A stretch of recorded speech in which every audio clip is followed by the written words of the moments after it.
ہاں وہ بچے جو ابھی کھانا نہیں کھاتے، اگر ان کا اس طرح کا مسئلہ سامنے آ جائے تو ان کو دھونے کی ضرورت نہیں، بلکہ رسول اللہ صلی اللہ علیہ وسلم نے فرمایا بول الغلام ينضح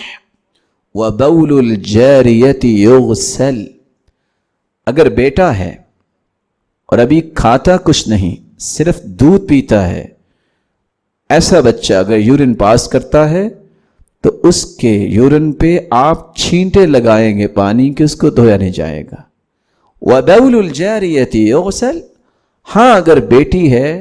تو پھر اس کپڑے کو دھویا جائے گا۔ فرق کیوں ہے؟ شریعت نے اس بات کا فرق رکھا ہے۔ رسول اللہ صلی اللہ علیہ وسلم کا یہ فرمان جو ابھی آپ نے سنا ہے، رسول اللہ صلی اللہ علیہ وسلم کا یہ فرمان سنن ابی داود میں 610 نمبر روایت میں ہے، جامع ترمذی میں بھی 610 نمبر روایت میں ہے، اور سنن ابن ماجہ میں 525 نمبر روایت میں ہے، اور امام البانی رحمۃ اللہ علیہ نے ارواء الغلیل میں اس کو صحیح کہا ہے۔ بچے کو عموماً زیادہ اٹھایا جاتا ہے تعم البلوہ،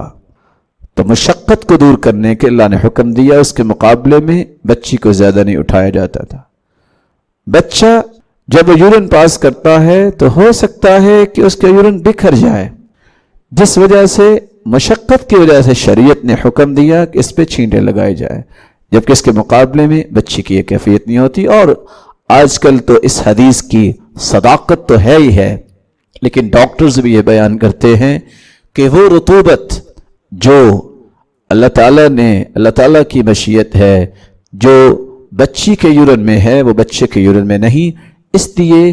اگر کھانا نہیں کھاتے، دودھ ہی پیتے ہیں، بچہ ہو یا بچی، تو پھر اس کا طریقہ کیا ہوگا؟ بچے کے یورین پہ چھینٹے لگائے جائیں گے۔ رسول اللہ صلی اللہ علیہ وسلم نے فرمایا ہاں اگر وہ بچے بھی کھانا کھانے لگ جائیں فَإِن طَعِمَا غُسِلَا جَمِيعًا،